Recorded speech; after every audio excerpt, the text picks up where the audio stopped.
Hours earlier, before dawn smeared its gray fingerprints across the sky, the women had been herded out of a drafty barn that reeked of straw, damp wool, and sleepless bodies. They had spent the night huddled against the walls, whispering rumors that curled through the darkness like smoke, half-truths, half-fears, all sharpened by the unknown. "Americans don't keep prisoners long," a woman whispered in the night. "They do other things." No one challenged her. No one wanted to. When the doors creaked open at first light, cold air rushed in like a slap. A soldier motioned for them to form a line. His expression was unreadable, weathered, calm, not cruel. But propaganda had already carved its truths into them like names scratched into ice. Americans are monsters. Americans have no mercy for German women. Americans will make you beg for death. The thoughts marched beside them now, heavy as their footsteps. As they walked, the world around them felt strangely untouched by war. The trees stood tall and unscarred. The grass, though winter-bitten, still held color. Even the distant hills looked whole, as if bombs had never fallen anywhere. It unsettled them. Helene studies the sky, wide, pale, impossibly open. At home, smoke had darkened the heavens for months. Here the air's too clean, too honest. It smells faintly of pine and something warm she cannot name. Beside her, young Marta stumbles. A soldier reaches out instinctively to steady her elbow. Marta flinches as if struck, pulling away with wide, frightened eyes. The soldier's hand lingers in the air a moment, awkward, harmless, before he lowers it again. No one speaks. They simply keep walking, step after step, dread tightening around them like an invisible rope. And somewhere ahead, unseen through the fog, waits the moment that will shatter everything they thought they knew.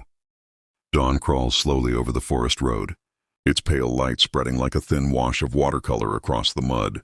The air tastes of wet, leaves and cold iron. Every breath the women take becomes a small cloud that drifts upward and disappears, as if even the sky is swallowing their fear.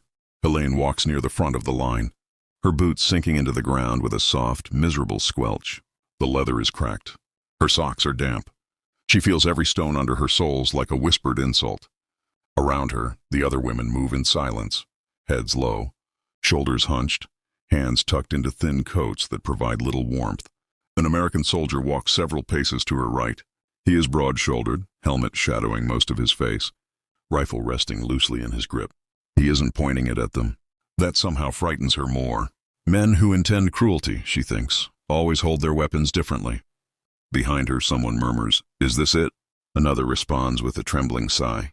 It must be. No one dares speak louder. The forest makes small noises around them, branches clicking, together like nervous fingernails.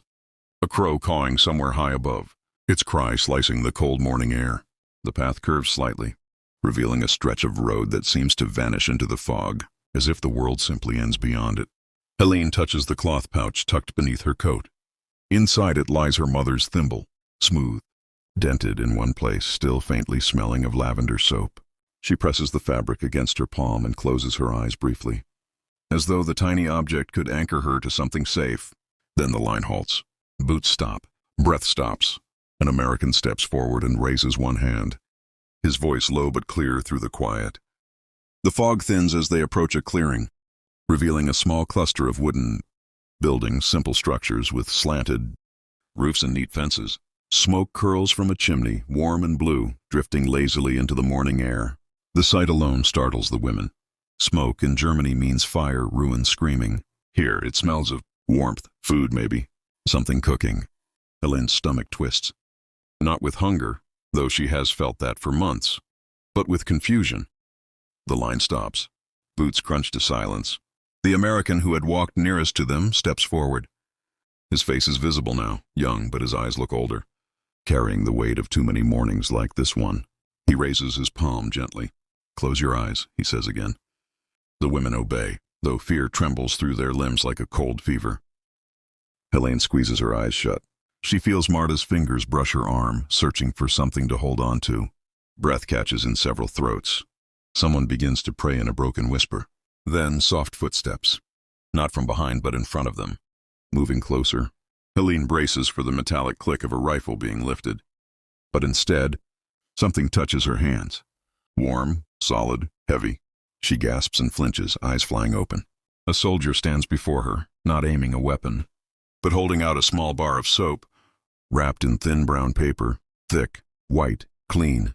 It smells faintly of flowers, real flowers, not the dried, dusty kind they used to press between old books during better years. All down the line, the same scene unfolds. A canteen pressed gently into a woman's palms. A wool blanket draped over thin shoulders. A steaming tin cup offered with quiet, almost embarrassed kindness. Gasps break the silence.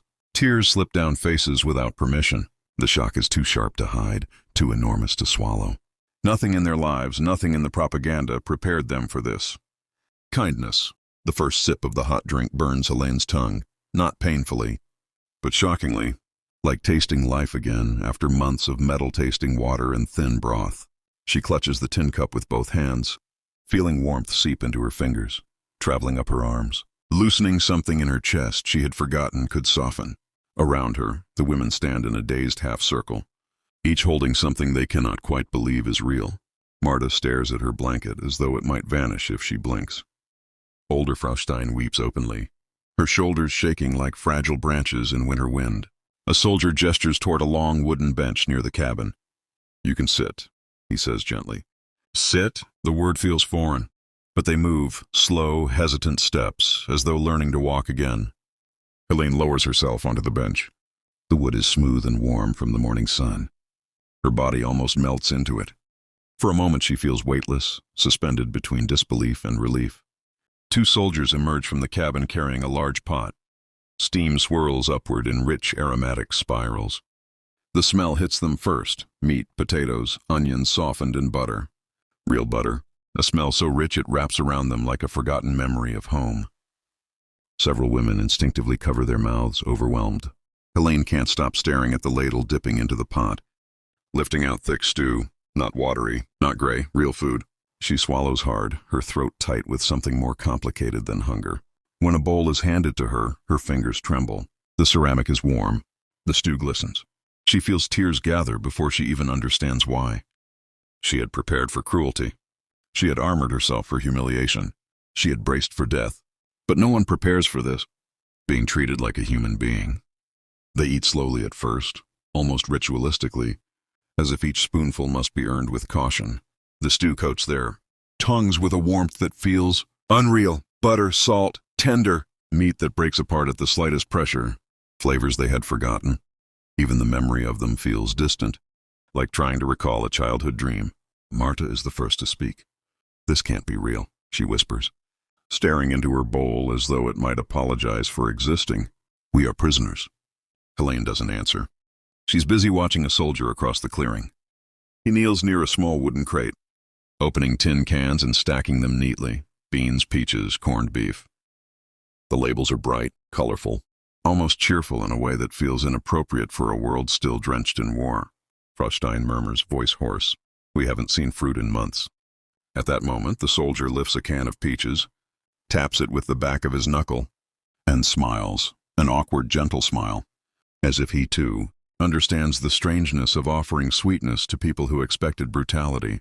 Another soldier approaches the bench holding a small basket. "Bread," he says softly. Bread, not the coarse, stale, brick-like loaf they had grown used to. This bread is golden, soft, warm to the touch. Steam escapes when he breaks a piece in half. The crust crackles delicately, like thin ice fracturing under a boot. Helene accepts a piece. It weighs almost nothing. Yet in her hand it feels like everything she's lost, and everything she didn't dare hope to find again. She bites into it. The softness makes her eyes sting. For a moment the clearing falls away, replaced by her mother's kitchen. Sunlight touching the table, the smell of fresh dough rising through the air. But when the memory fades, she's still here. Still a prisoner, still being fed by the enemy. An unbearable contradiction settles into her chest, heavy and disorienting. Kindness is harder to withstand than cruelty. Later that afternoon, when the women are taken to a small washing station behind the cabin, another revelation waits for them, one quieter but somehow deeper. Baskets sit on a wooden table, filled with things they hadn't seen in months: folded towels, brushes with smooth wooden handles, bars of thick ivory soap stacked like small bricks. The smell drifting through the air is soft and floral, lavender, maybe, or something close enough to stir forgotten memories. A soldier gestures politely. "You can wash up? Take your time." The women stare at him, unsure whether this is a test. Frau Stein is the first to reach for a bar of soap. Her hand trembles violently. When her fingers close around it, she lets out a sound halfway between a gasp and a sob. She lifts it to her face, eyes closing as she inhales the scent, slow, reverent. Helene picks one up as well. It's heavier than she expects, smooth and cool in her palm. She runs her thumb along the edge. The faint floral fragrance rises like a ghost from her. Childhood, her mother's hands, warm water, clean sheets hung in the sun. She feels her throat tighten. Marta whispers, "It smells beautiful." It does, and that is what makes it painful. As Helene washes her face, warm water sliding down her skin, she feels layers of dirt and exhaustion lift away. But beneath the dirt lies something raw, a shame she cannot explain. She watches the water swirl away, carrying the war stench with it, and she suddenly feels exposed, like the grime had been armor this whole time. A soldier stands guard nearby, not watching them, deliberately facing away to give them privacy. That simple gesture pierces her more sharply than cruelty ever could. The enemy is protecting their modesty. It is a truth too large to fit comfortably inside her war-taught mind. She dries her hands slowly, staring at the towel, thinking, what else have they lied to us about?